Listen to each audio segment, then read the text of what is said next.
Welcome to Better, the podcast about doing better, being better, and leaving the world a better place than we found it.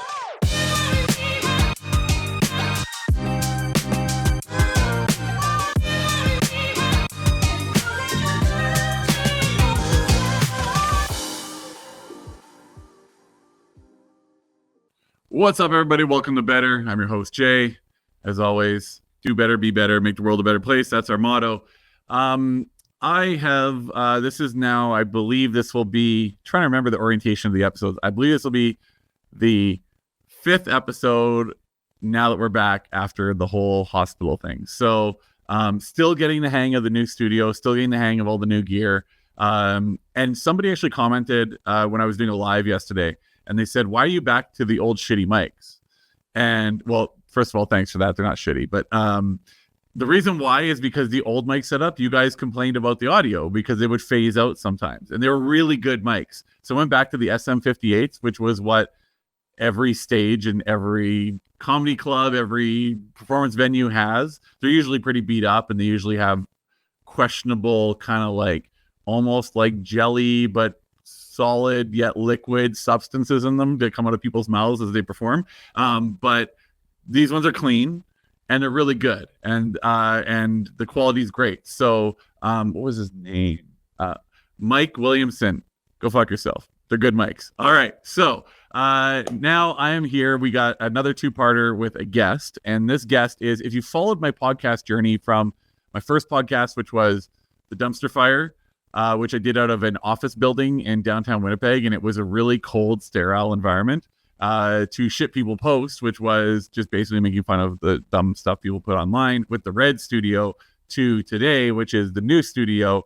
You'll know this guy, or maybe you've seen him out and about performing because he's been everywhere, it seems. I've been following his journey online a lot lately, and it seems like every time he pops up, he's in some new country doing some new thing, making fun of the locals there. So I am going to introduce you to the man, the myth, the legend, Nelson Mayer. How's it going, man? Going great. Hello. You know, I remember that Dumpster Fire podcast because when I got there, I thought, are we supposed to be in here? I felt like we were squatting. I thought I broke into a fucking corner because somebody spaced without permission. So yeah, it was a weird place. I like this space. This is awesome. Yeah, this one came together nicely. My dad and I put it together out of pretty much scraps and everything that we could find to, picture like these were in my home, in my bedroom. So you're kind of in my bedroom right now, by the way. Say we run in different circles. If these are the scraps that you get, life scraps, you're like gold milk crate.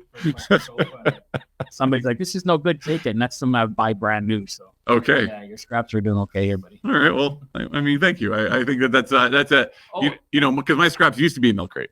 That makes sense. And fuck Mike Williamson, because these mics are awesome. This is what I'm used to as a comedian. Yes. Because you're right. Everyone is like dented all the shit that somebody thinks they got to do the mic drop moment, which don't ever fucking do that. Yeah, never do that. No, unless you're Obama dropping the mic in that one moment in time where it was acceptable. Yeah. You might want to actually bring it closer to you, I think. Let's do that because so people can really hear it. Just eat that mic.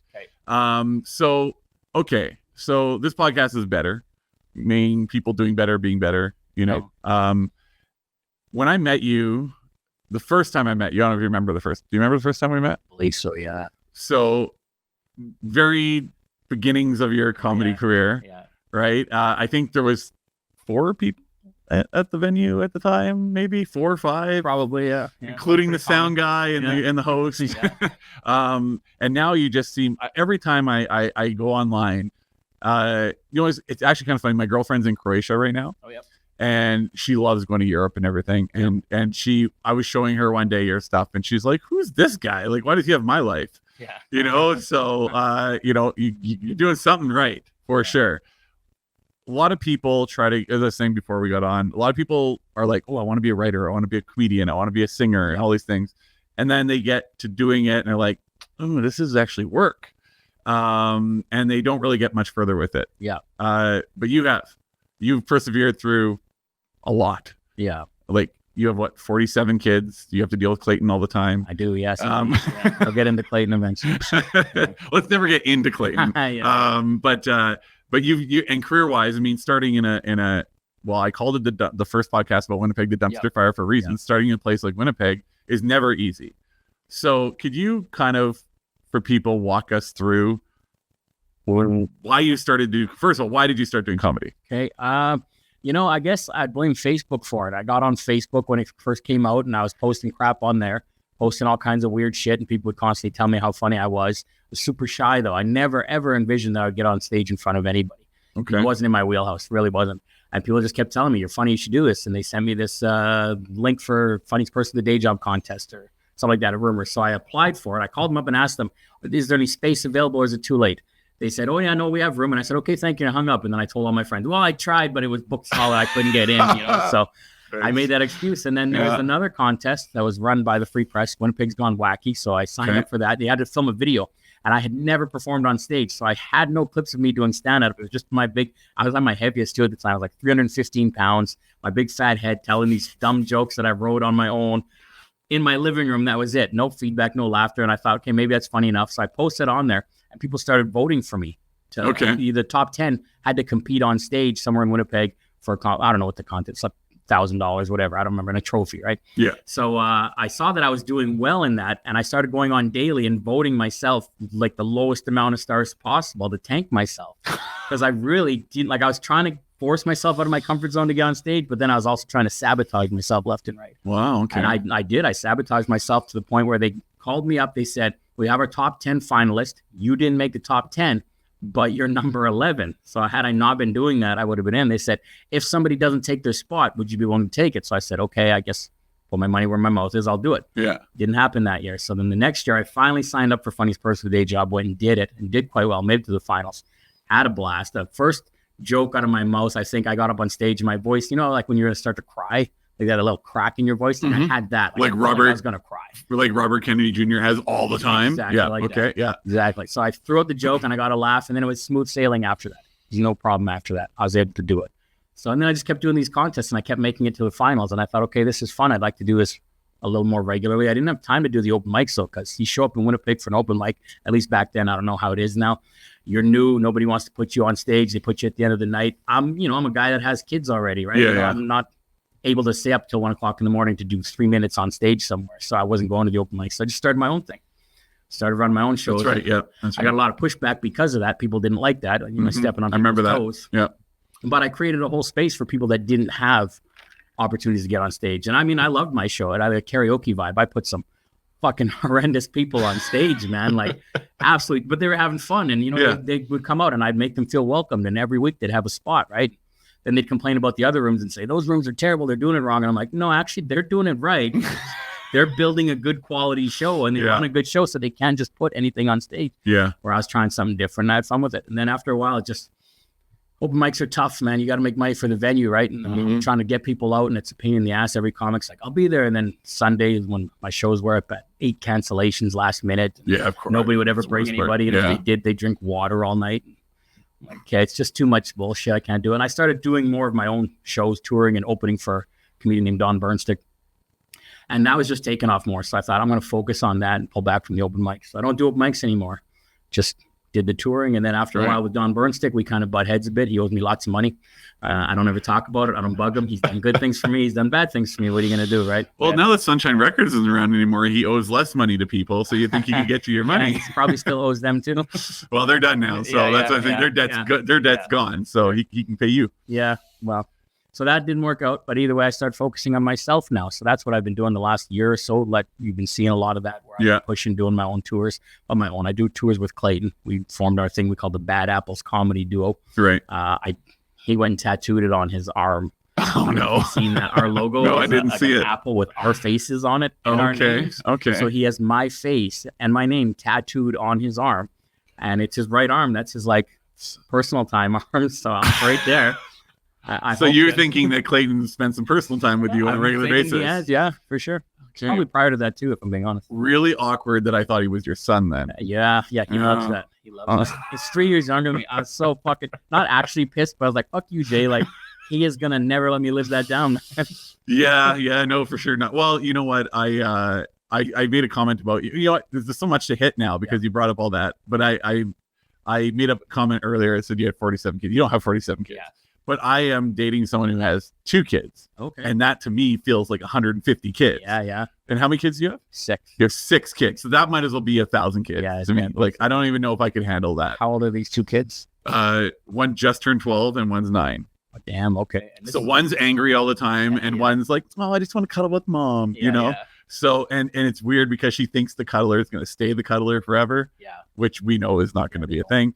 And the angry one is just starting to get angry, Okay. right? So it's I have no experience with kids, Yeah. and I luckily I'm unemployed right now, so I don't have to balance it like you do, Yeah. right? But I find, I try to spend some time with the older kid reading and writing and all that, and I'm like, why can't you get this? And I'm like, oh right, you're 12. Yeah. Yeah, you're not supposed to know this stuff Yeah. yet. Like, Gotta meet them at their level, bro. yeah, I know. So it's a challenge, but what is it like? Oh, you know what? I don't know what I want to throw at first. Okay, so I think let's talk about the self-sabotage stuff first, because that's something that everybody does. I did it. Imposter syndrome is real. Yeah. I talked about it with a guest that I've had on the show who specializes in tempering male anger. Okay. He said, when it comes to guys, almost every guy has imposter syndrome. But you did something different, because most guys will sabotage themselves before they even get anywhere. Mhm. You were sabotaging yourself along the way. Yeah. Like you would go into it and then sabotage yourself so you didn't have to do it. Even after I started running my open mic and booking shows, like I would take myself out of the lineup and put somebody else. Oh, you want stage time? Well, you know what? I'll bum myself and you can have it this week. Just 'cause You I really was didn't shy. believe in I yourself. didn't want to go. No, I didn't believe in myself. I get up on stage. I still, in some ways, I'm just coming to it now where I'm starting to have sets on tour. And we just did a tour of BC, Vancouver Island, and we came and did some shows on the mainline. I think we did mainline. It's an all different experience. Mainland. We did like 15, 16 shows, and almost all of them were sold out. And I had some amazing shows. Well, that's So I'm starting to be able to give myself credit and be like, okay, I am good at this, right? But for the longest time, I felt like if I give myself credit, then I'm feeling like I'm a narcissist or some shit. Like I'm not celebrating my success, right? So I'm like, right. I'm just fooling them into believing I'm a good comedian, which makes no sense because they're laughing. I'm doing crowd play off the top of my head shit. I mean, it's going really well. And I get off stage and I find fault with myself. I used to do that all the time. Yeah. I'd have a great set. One joke that I screwed up, I ruined it. Oh, it's terrible. They were just being nice. They were laughing. Yeah. I couldn't celebrate my successes at all. Familiar with those thoughts. The interesting thing about your self-sabotage though is that it almost feels worse somehow because you got into comedy because people told you were funny. Yeah. Most people, like the stuff that I like when I started to write. Yeah. Nobody told me I was a good writer. Yeah. Nobody was like, you should write. Yeah. Everyone's like, why are you writing? Yeah. And that really messed with me, right? And truth be told, back then, no idea why I was writing. I'm writing now, and I feel like it's better. But back then, can't believe I published 2 books that were like that. Yeah. But so you have people telling you you're good.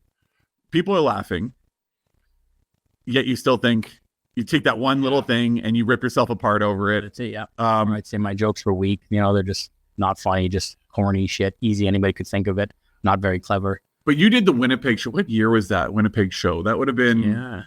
It was so just for reference for people who aren't from Winnipeg and people don't know, I have what we call the late night talk show called the Winnipeg Show, and you were I think you were the first. There was 2 stand-up comedians, you and Shanty. Yeah.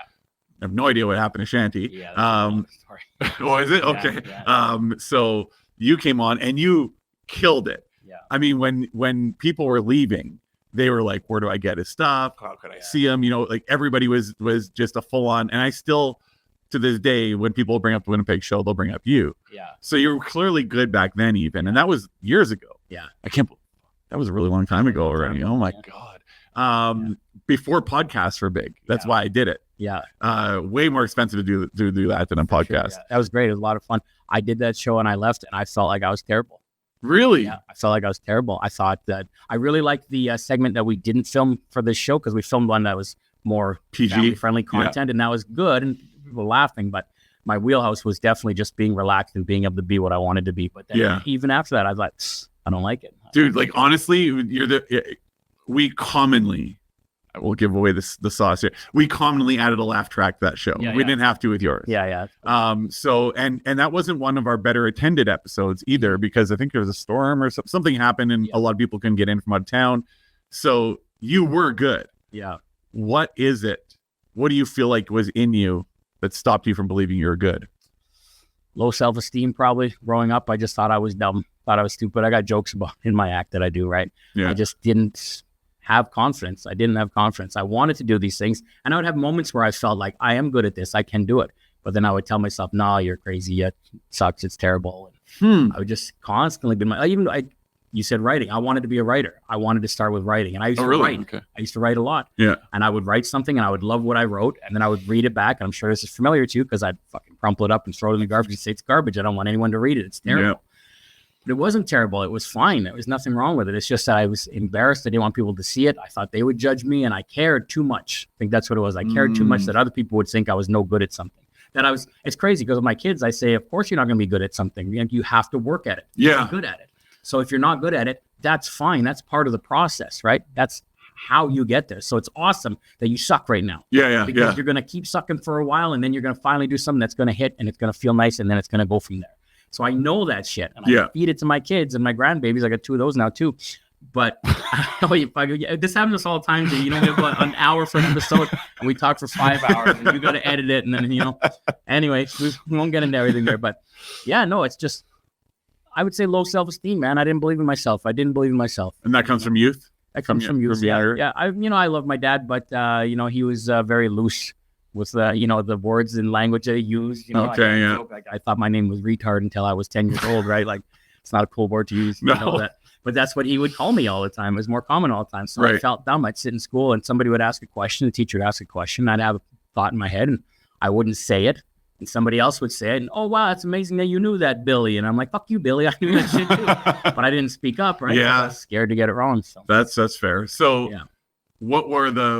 did it just kind of happen over time that the more you were exposed to the fact that you were good, you were able to loosen up and accept that you were, or were there any conscious steps you had to take to feel better in what you're doing? It took a really long time for me, and it took a lot of people telling me I was good. It took things like you booking me for the Winnipeg show. That was such a good feeling, and it's so validating to be recognized and like, hey, you're good enough for this, right? Yeah. And then I went out and I did see that people were laughing. I would tell myself it wasn't that good, but that's a baby step for me, right? Yeah. See, in comedy, it's interesting because you get that immediate feedback. Yeah. Like, I've been to comedy shows where nobody laughs. Oh, yeah. I've been the comedian. I think we talked about that before, right? Yeah. So I did the funniest guy with a day job or whatever it's called, and I bombed hard. Yeah. And so the immediate feedback, I would have thought, comedians would be the one exception to the rule, and musicians would be the one exception to the rule where you're good right off the bat, and you can't have that self-sabotage thing going on. I found a way, man. Yeah. Well, there's a will, there's a way. Kind of like, so just things like that. And, I would do shows and Thunder Bay, the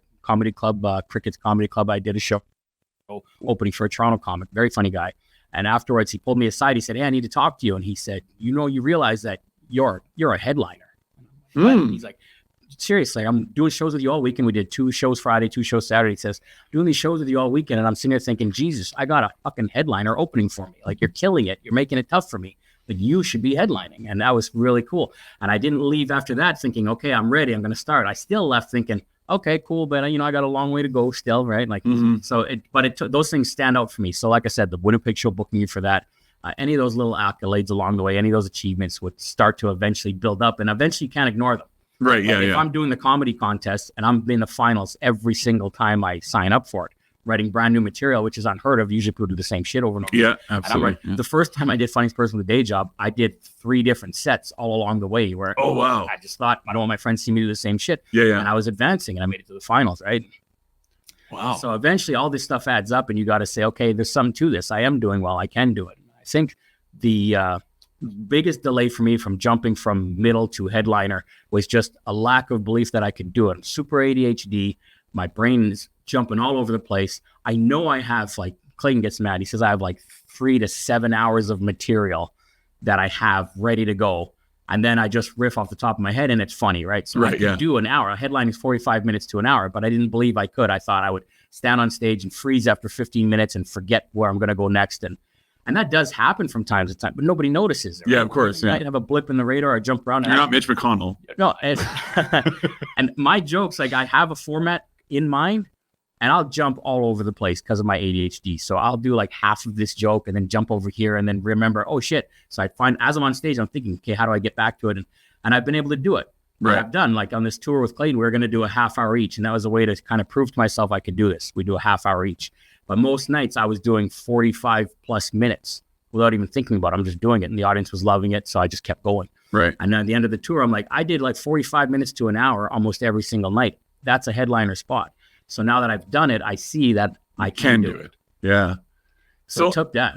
My girlfriend and I don't know if you saw, we went to Matt Rife when he was here and he picked on us a bit. That was great. So we're on Matt Rife. You were talking about his wit.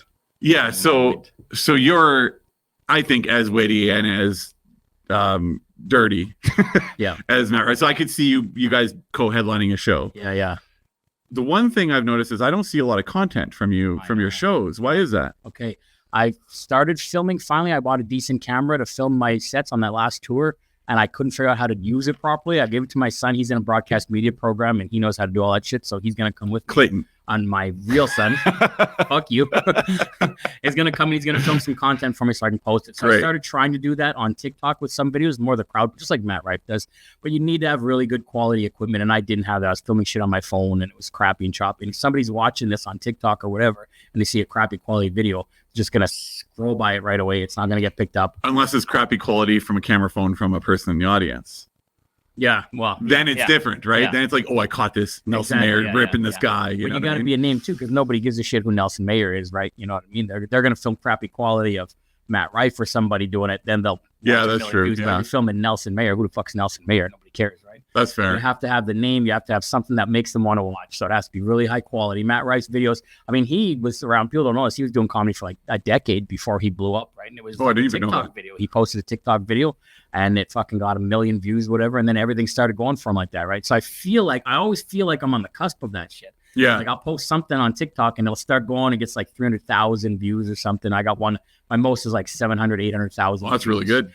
But it just dies after that, right? So I don't do social media well. I need help with that. Once I figure that shit out and I start getting good clips of my sets and posting them, I think maybe something eventually will click with people and then it'll start flying. And I got good content on my TikTok, but it's all like nobody's watching it. So once I get that one viral video, people will go back and start watching all that shit. I'm trying to think if we here.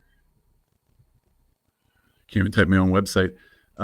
Let's see here. I got in trouble in Europe a little bit for a TikTok video I did. Oh, really? Yeah, I was messing around. It's got like 300,000 views. I was in, where the hell was it? Wherever Christopher Columbus's house was. Christopher Columbus's house that he grew up in. Okay. We were there. Genoa, Italy, I think. Sure. Let's go with that. So I filmed a TikTok of me walking in because it's a museum, right? So I filmed a TikTok of me walking in and I go up to the staff and I say, hey, it's just Christopher Columbus's house. They, yes, it is. Okay, well, I'm claiming this land on behalf of the Indigenous and Métis people of Manitoba. From now on, this is my property. I've discovered it.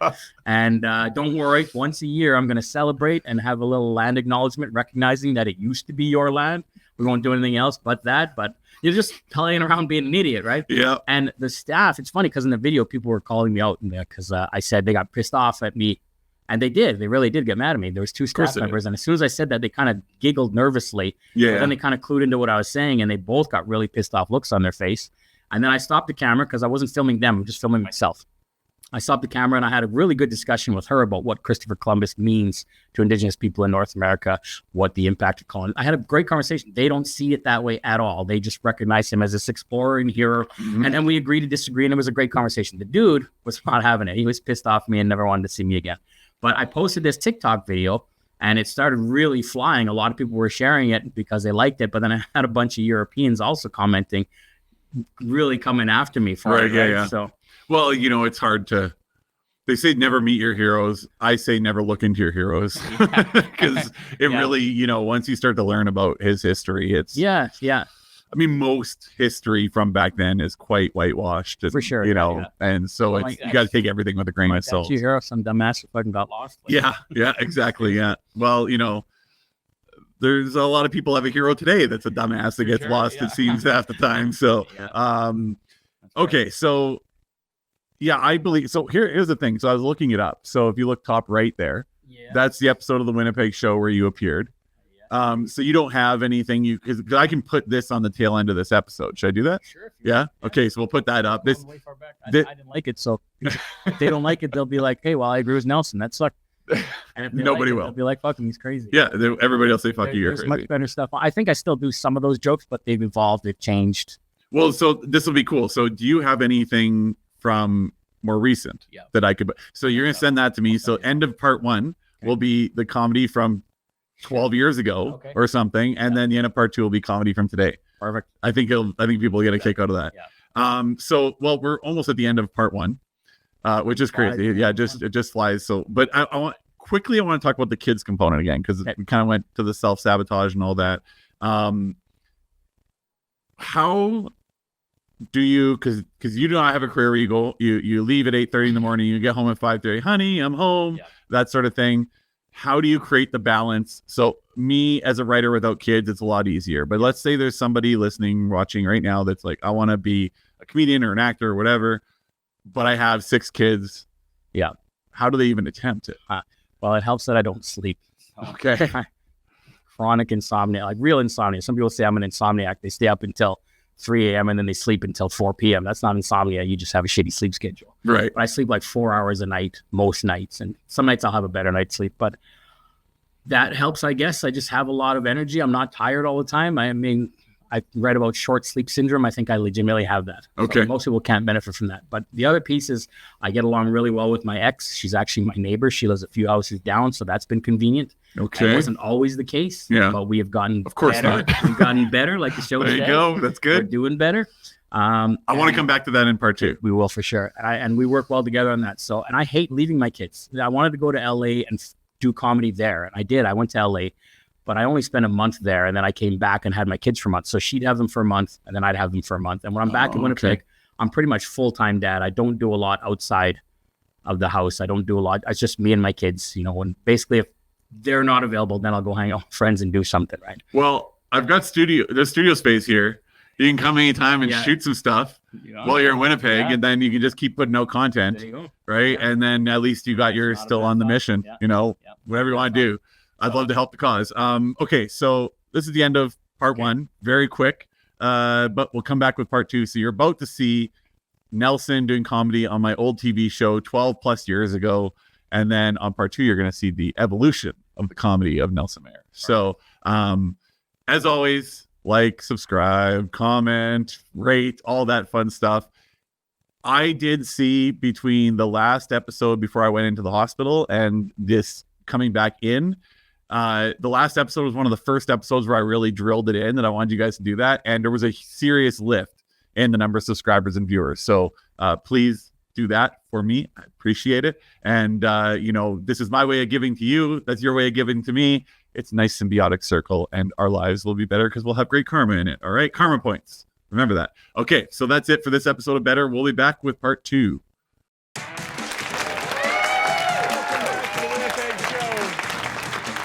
been a great show. It's been an awesome show. And we're not done yet. We have the amazing comedian Nelson Mayer here. All right, thanks a lot, everybody. Thanks, Mitch and Jamie, for having me here. It's great to be on the set of the Winnipeg show. Can't wait to brag to all my LA comedy buddies. They're going to be so jealous. Before I start, I got to tell you the guys this. On the way down here, I stopped off at Dollarama, and I noticed that they sell gift cards now. And I thought to myself, what a perfect way to show someone how little they mean to you. Happy anniversary, honey. Pick out 20 pieces of crap. Speaking of shopping, have you ever seen a father drag his son kicking and screaming out of a store and wondered if it was really his kid? I think I watched a kidnapping this morning, and I just stood there like a moron thinking, good for you, Dad, don't take any crap from that kid. Looking back, I probably should have been a little suspicious when he asked me to hold the trunk open for him. Instead, I just thought, brilliant. This guy's perfected traveling with kids. I got 6 kids at home, and I used to try to help my wife parent, but now I basically just let the kids fend for themselves. Like this morning, I caught the 2-year-old eating dish soap, and I was just happy because it meant I wouldn't have to make his lunch. The problem with that, though, was then I had to explain to my wife why his diaper was full of bubbles. With 6 kids at home, I'm sure you can imagine there's a lot of fighting in my house. All day long, it's nonstop. You're stupid, get lost, moron, I hate you, and on until my wife gets home and tells me to stop talking to him like that. I try to be a good parent, though. I try to support and encourage my kids. Like the other day, my 3-year-old son came home from daycare really excited to show me this picture he drew. And I said, wow, Jesse, that's an awesome picture of a penguin. He said, no, Daddy, that's a horse. I said, oh, in that case, it sucks. And he got me back, though. He said, Daddy, I want to paint a picture of you. I said, awesome, buddy, go for it. He said, yeah, but I need a lot more paint. Terrible for the self-esteem. No, but I do try to be a good parent. In fact, sometimes I like to take my kids to Toys R Us, and I let them each pick one toy off the shelf. And then I make them put that toy back on the shelf while I explain that Daddy doesn't buy toys for kids that wake him up at 6 a.m. on Saturday. So my wife says, that's it, 6 kids is enough. She says she thinks it's fair that I should have to go get a vasectomy since she's the one that went through all those labors. But I don't think that's fair at all. I think that's bull. When I get a sore throat, I don't send her to get her tonsils out. But I made the appointment for what's called a consultation, and should be called a molestation, by the way. I thought the doctor would answer a few questions, tell me how the whole thing works. Instead, when it was over, he gave me a cookie and told me not to tell anyone. Pretty sure that's how it happened. I was a little traumatized. So I decided, to be fair, I'm going to let the audience here at the Winnipeg show decide which one of us is going to get fixed. For real, so I need your help right now. Men first, if you think she should have to go fixed, show me your hands. Come on, all right, a couple bros, I appreciate it, guys. Okay, now ladies, it's your turn. If you think I should have to go get fixed, show me your boobs. Looks like she's got an appointment to make.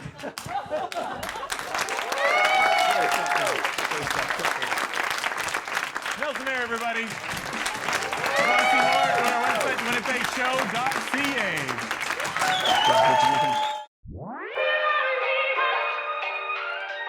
Thanks for checking out Better.